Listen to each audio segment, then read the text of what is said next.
Hey guys, welcome back once again. This is Ruby Sharma and finance with Ruby. तो आज हम silver के ऊपर बात करने जा रहे हैं। जैसे कि आप लोग जानते हो कि सिल्वर काफ़ी तेज़ी से बढ़ रहा है, रैली आ रखी है।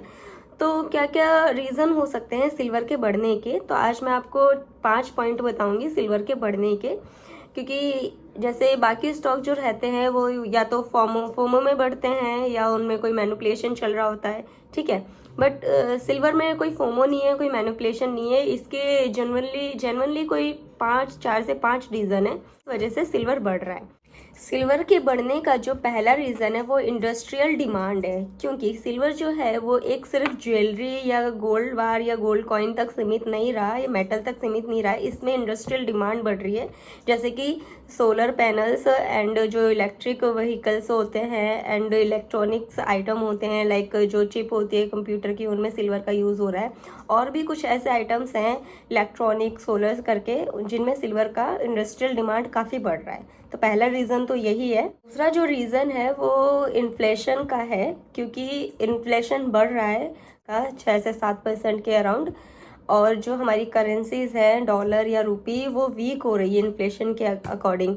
तो जो लोगों का माइंडसेट है, जो बड़े बड़े इन्वेस्टर्स हैं, FII DII, उनका मानना है कि जो करेंसीज हैं वो वीक हो रही है, और जो सिल्वर और गोल्ड है वो एक इन्फ्लेशन बीट करने के लिए सही एसेट है। तो क्योंकि अभी रिसेंटली RBI ने भी अनाउंस किया है कि silver as a asset collateral announce कर दिया है, माना जाएगा। इस वजह से सिल्वर को एक रियल वैल्यू की तरह डील किया जा रहा है कि इन्फ्लेशन को ये बीट कर सकता है, मतलब किसी भी सिचुएशन में। सेकंड जो हमारा रीज़न है वो ये है कि सिल्वर एक बायो प्रोडक्ट है। यानी कि सिल्वर को डायरेक्ट माइनिंग नहीं की जाती, सिल्वर को जिंक और कॉपर के साथ माइनिंग करते हैं और उसमें से फिर सिल्वर को एक्सट्रैक्ट करते हैं। तो इस वजह से सिल्वर की जो डिमांड है वो बढ़ रही है और जो सप्लाई है वो कम है। तो कहीं ना कहीं ये चीज़ भी इसको इफेक्ट कर रही है मार्केट प्राइस को। लास्ट रीज़न है वो ये है कि इंडिया में ये जो एक टाइम चलता है, अक्टूबर नवंबर दिसंबर, ये इंडिया में एक वेडिंग सीज़न होता है।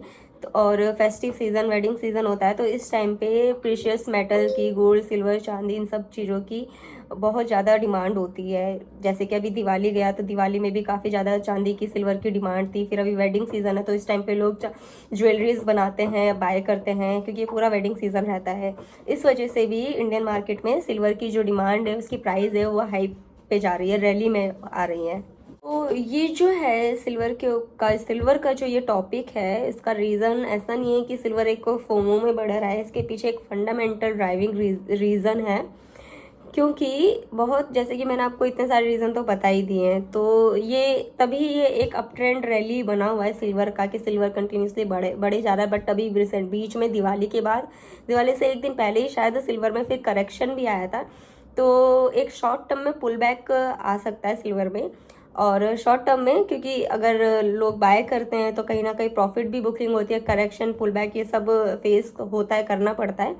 तो बेसिकली अभी जो ओवरऑल कंक्लूजन है कि सिल्वर की काफ़ी ज़्यादा डिमांड है बहुत सारे सेक्टर्स में। इंडस्ट्रियल सेक्टर बता दिया मैंने आपको, और जो हमारी करेंसी है उसके रीज़न से, फिर इंडिया में जो सीज़न चलते हैं उसके वजह से।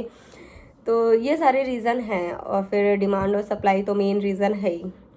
तो आप लोगों का क्या कहना है इसके ऊपर, कमेंट करके बताइए। अगर कोई क्वायरी है आप लोगों की तो भी कमेंट करना, मैं आप लोगों का रिप्लाई करूँगी।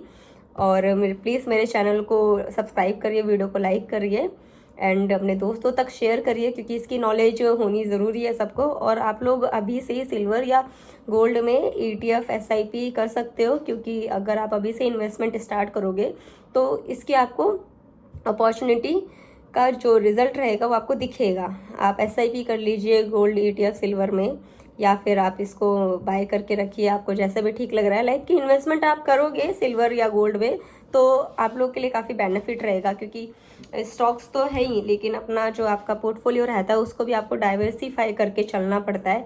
तो आप अपना वैल्यू, जो आपकी कैपिटल है, उसको डाइवर्सिफाई करिए। कुछ अमाउंट सिल्वर गोल्ड में डालिए, कुछ स्टॉक्स में डालिए, कुछ म्यूचुअल फंड में डालिए, ऐसे करके, जिससे कि आपका जो रिस्क रहेगा वो डाइवर्सिफाई रहेगा, और जो प्रॉफिट रहेगा, आपका जो पोर्टफोलियो रहेगा वो भी प्रॉफिटेबल एट द एंड आपको मिलेगा। बाकी और भी इन्फॉर्मेशन आपको चाहिए तो कमेंट करके बताइए और वीडियो को प्लीज़ लाइक करिए, जिससे मुझे एक मोटिवेशन मिलता है। मिलते हैं नेक्स्ट वीडियो में। Bye bye. Thank you so much for watching.